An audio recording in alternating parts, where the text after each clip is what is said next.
بھائی صاحب، موجودہ ملکی صورتحال اور حکومت کا چلے جانا، نئے الیکشنز کی آواز آ جانا، وہ رشیا، چین، سعودی عرب اور یو اے ای، ایران کا جو ایک بلاک بن رہا ہے اس کی طرف جھکاؤ ہے۔ نظریاتی طور پہ میں عمران کا مخالف ہی صحیح، پر اس بات میں اس کو اپریشیٹ کرتا ہوں کہ اس نے صرف اور صرف اللہ کی ذات کو عظیم تر اور بہتر اور بڑا نئے الیکشن اگر ہوتے ہیں تو خانوال کی سیاست میں آپ کس جگہ پر موجود ہوں گے نئے الیکشنز ہونے کی صورت میں؟ اور خانوال کی پسماندگی کو دور کرنے کے لیے جس طریقے سے جدید گروپ سامنے آیا ہے، میاں جان محمد جاوید کی شکل میں، اور جیسے وہ کام کر رہا ہے، دیکھو سرکاری وسائل ہوتے ہوئے بھی ہمارے جتنے بھی M N A M P حضرات ابھی تک بنے ہیں، انہوں نے بھی اتنا پیسہ سرکاری خرچ نہیں کرایا جتنا اس کلے نے اپنی فرد واحد نے اپنی ذاتی جیب سے 100 بیڈوں کا ہسپتال اور 10 ڈائلسس مشینیں خانوال کے غریب عوام کو دی۔ یہ جتنا مرضی بھی کھا لینا، جس طرح ان پہ نام زرداری کا ان کا نام آ رہا ہے، تب بھی پاکستان اللہ تعالیٰ نے قائم رکھنا ہے۔ بسم اللہ الرحمن الرحیم۔ میں شہود الحسن چغتائی آپ کے سامنے موجود ہوں۔ خواتین و حضرات، موجودہ ملکی صورتحال کے سلسلے میں آج میں خانوال کی ایک معروف سیاسی اور سماجی شخصیت حاجی شیخ محمد اکمل صاحب کے ساتھ موجود ہوں۔ آئیے بلا تاخیر آپ کو ملواتے ہیں حاجی شیخ محمد اکمل صاحب سے، اور ان سے سیاسی حالات اور سیاسی تبصرے کے بارے میں بات کرتے ہیں۔ السلام علیکم بھائی صاحب۔ وعلیکم السلام۔ بھائی صاحب، کیا حال ہے آپ کا؟ اللہ کا شکر ہے، طبیعت ٹھیک ہے آپ کی؟ جانا اس پر آپ کی کیا رائے ہے؟ دیکھیے جی، جیسا کہ انہوں نے نوٹوں کی بوریاں کھول کر ان کے ممبران کو خریدا، اور عمران کے جو وہ الفاظ تھے کہ زرداری میری بندوق کی نوک پر ہے اور فلاں چوہا ہے فلاں، ان میں غیرت جاگی۔ اور غیرت کیا جاگی ان میں؟ اصل میں غیرت تو پہلے بھی جاگتی رہی ہے، پھر یہ کسی نہ کسی کی اشارے پر بیٹھ جاتے رہے ہیں، ایک دوسرے کے نیچے دکھاتے رہے ہیں۔ اب جو یہ تمام صورتحال سامنے آئی ہے، یہ ایک امریکی پالیسی کی وجہ سے ہوئی ہے، جو کہ اب ہمارا جو جھکاؤ ہے وہ رشیا، چین، سعودی عرب اور یو اے ای، ایران کا جو ایک بلاک بن رہا ہے اس کی طرف جھکاؤ ہے، اور ہونا بھی چاہیے، میری نظر میں تو ہونا بھی چاہیے، کیوں یہ فطری دوست ہے، ہمارے فطری پڑوسی ہیں ہمارے، اور یہ ہمارے زیادہ نزدیک ہیں، اور ان کے ساتھ ہونا بھی چاہیے۔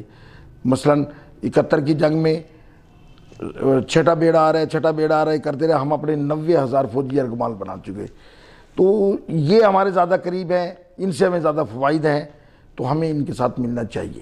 اور ان کی تھریٹ یہ تھی، انہوں نے ہی ہماری اپوزیشن کو، جیسا کہ اب ثبوت ہو چکا ہے سلامتی کونسل کے، سلامتی جو ہماری سیکورٹی کونسل ہے، تو اس کے اندر بھی یہ چیز ثابت ہو گئی ہے کہ واقعی ان اپوزیشن کو امریکہ کی فیڈ بیک حاصل ہے، اور اسی لیے انہوں نے یہ خریداری شروع کی۔ میری ٹوٹل کے 5ویں منزل میں کس کو نہیں پتا، ہر چھوٹے بڑے کی زبان زد عام ہے کہ جن نوٹوں کے 5-5 ہزار کی گڈیوں کے اوپر گٹو گئے ہیں، اور وہاں ہمارے یہ جو اشرافیہ ہیں وہ گھوڑے گدھوں کی طرح بکے ہیں۔ جب یہ چیز دیکھو، ہم نظریاتی طور پہ میں عمران کا مخالف ہی صحیح، پر اس بات میں اس کو اپریشیٹ کرتا ہوں کہ اس نے صرف اور صرف اللہ کی ذات کو عظیم تر اور بہتر اور بڑا سمجھا، جبکہ ہماری اپوزیشن نے جتنی بھی بولیاں بولی وہ سب امریکہ کی بولی، امریکہ کو اپنا خدا جانا۔ اچھا حاج صاحب، آنے والے وقت میں یہ جو ایک سیاسی بحران پیدا ہو چکا ہے، سپریم کورٹ میں چلے گئی ہے اپوزیشن، آپ کے خیال میں اس بحران سے نکلتے ہوا پاکستان کو آپ دیکھ رہے ہیں؟ انشاءاللہ اس بحران سے نکلے گا پاکستان اس سے نکلے گا۔ پاکستان کی جو پیدائش ہے نا، وہ اللہ تعالیٰ کا ایک معجزہ ہے، کیا بات، جو لاکھوں کروڑوں مسلمانوں کی قربانیوں کے بعد یہ بنا۔ بھلے یہ جتنا مرضی بھی کھا لینا، جس طرح ان پہ نام زرداری کا ان کا نام آ رہا ہے، تب بھی پاکستان اللہ تعالیٰ نے قائم رکھنا ہے، کیا بات، تب بھی قائم رکھنا ہے۔ میں تو اس کو بہتر دیکھتا ہے جتنی مہنگائی ہونی تھی وہ تو گئی ہو. بالکل ٹھیک. اب مہنگائی اب جو IMF کی رپورٹ کے مطابق بھی اب یہ پاکستان صحیح سمت میں چلنا تھا تو انہوں نے یہ سیاسی بحران پیدا کر دیا ہے. اللہ تعالیٰ اس سے ہمیں سرخرو کرے اور پاکستان کی عزت ہو. اس میں سب سے مین کردار جو ہماری مسلح افواج کا ہے وہ بڑا بہترین رہا ہے. اس نے نیوٹرل ہو کر صرف اور صرف وہ پاکستان کی سلامتی کے ساتھ ہے، نہ کہ ان سیاسی پنڈتوں کے جو گیند کی طرح ادھر سے ادھر پھر جاتے ہیں ان کے ساتھ ہے. وہ صرف اور صرف پاکستان کی سلامتی کے ساتھ ہے اور میں اس کو اپریشیٹ کرتا ہوں. ہونا بھی چاہیے کہ ایک واحد ادارہ فوج ہی ہے جو پاکستان کا حفاظت کا ضامن ہے. نئے الیکشن اگر ہوتے ہیں ہاں جی تو خانوال کی سیاست میں آپ کس جگہ پر موجود ہوں گے نئے الیکشنز ہونے کی صورت میں؟ دیکھیں جی، میں نے ابھی حال ہی میں الیکشن لڑا ہے لبیک، تحریک لبیک پاکستان کی طرف سے. مسلکاً میں تحریک لبیک کے ساتھ ہوں. سیاسی طور پہ اور خانوال کی سیاست اور خانوال کی پسماندگی کو دور کرنے کے لیے جس طریقے سے جدید گروپ سامنے آیا ہے میاں جان محمد جاوید کی شکل میں، اور جیسے وہ کام کر رہا ہے، دیکھو سرکاری وسائل ہوتے ہوئے بھی ہمارے جتنے بھی MNA MP حضرات ابھی تک بنے ہیں انہوں نے بھی اتنا پیسہ سرکاری خرچ نہیں کرایا جتنا اس کلے نے اپنی فرد واحد نے اپنی ذاتی جیب سے 100 بیڈوں کا ہسپتال اور 10 ڈائلسس مشینیں خانوال کے غریب عوام کو دی. اور میں کہتا ہوں کہ اگر یہ بندہ صرف اور صرف یہاں کیوں میں نے اس دن تقریر میں کہا تھا کہ یہاں پہلا نمبر، دوسرا نمبر، تیسرا نمبر جو ہمارا پرابلم ہے وہ غربت ہے. اگر یہاں کے نوجوانوں کو نوکریاں مل جائیں نا، روزگار کا بندوبست یہ کر دے، 2-3 صنعتیں اور لگ جائیں ادھر، جو کہ ہمارے پچھلے کسی بھی سیاستدان نے اس طرف دھیان نہیں دیا.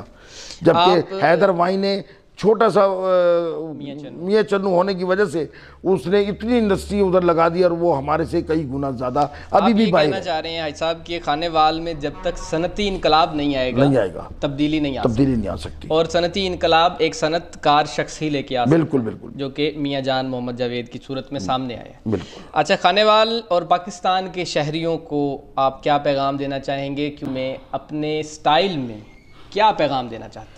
دیکھیں جی، خانوال والوں کے لیے تو میں نے یہ پہلے بھی ایک دفعہ کہا ہے اور دوبارہ پھر یہ بات کرتا ہوں کہ ابھی تک ہم ان دو گروپوں کے درمیان شٹل کاک کی طرح چلتے آ رہے ہیں. خدارا نہ ہو جس کو خیال اپنی حالت بدلنے کا. یہ پورا شعر ایک آیت ہے قرآن شریف میں، اس کا ترجمہ ہے. کیا بات ہے. تو میرے بھائیو، اب تک انہوں نے کچھ نہیں کیا. ایک اللہ تعالیٰ نے تمہارے پاس فرشتہ بنا کے، میں تو کہوں گا بندہ بھیجا ہے جس کی اپنا پیٹ بھرا ہوا ہے، وہ 1 روپے بھی تمہارے فنڈ کا روادار نہیں ہے، بلکہ اپنی جیب سے دینے کے لیے وہ تمہیں تیار ہے. کیوں نہ آپ اس بندے کا دست و بازو بنو اور اس کو خانوال میں لاؤ، تاکہ ہماری آنے والی نسلیں اپنی ذاتیات کو چھوڑ کر، اپنے ذاتی مفادات کو بالائے طاق رکھ کر اگر تم لوگ اس کا ساتھ دیتے ہو تو انشاءاللہ اگر وہ بن گیا تو میں کہتا ہوں تمہارے آنے والی نسلیں خانوال میں عزت کا مقام پائیں گی. کیا بات ہے. خواتین و حضرات، ہمارے ساتھ موجود تھے حاجی شیخ محمد اکمل صاحب. خانوال کے سینئر سیاستدان ہیں اور معروف سماجی شخصیت ہیں. اپنے منفرد بیان سے وہ آپ لوگوں تک پیغام پہنچا رہے تھے اور موجودہ current situation of the country جو کہ ملکی صورتحال ہے اس پر بھی تبصرہ فرما رہے تھے. حاجی صاحب، آپ کا بہت شکریہ، آپ نے آج ٹائم دیا ہمیں. مزید ویڈیوز اور پروگرامز کے لیے دیکھتے رہیے. اللہ حافظ.